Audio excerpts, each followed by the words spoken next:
I'm Dan Ackerman, and we are here taking a look at the HP Envy Sleekbook. This is a 15-inch laptop from HP that is very thin, reasonably light, kind of like, let's say, an Ultrabook, but it can't be an Ultrabook because Ultrabooks need Intel CPUs.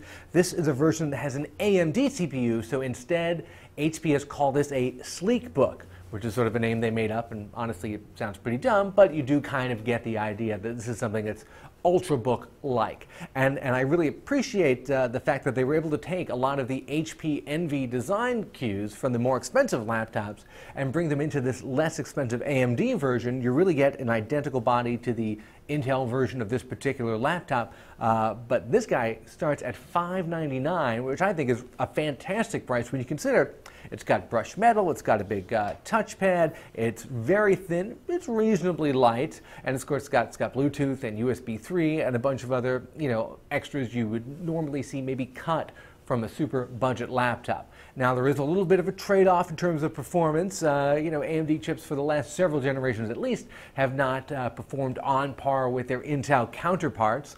But if you think about what you're doing with your laptop, you're surfing the web, you're on Facebook, email, maybe streaming some video, it's going to be perfectly fine for all of that. There's even some decent built-in graphics with AMD's current chip infrastructure. It's kind of a CPU and a GPU together on the same chip. It's maybe a little bit better than Intel's current HD 4000 integrated graphics, depending on what you're playing. You're not going to do a lot of serious gaming, but it's enough to get you through. There are a handful of things that feel a little bit cheap. The hinge creaks a little bit and it's not super sturdy.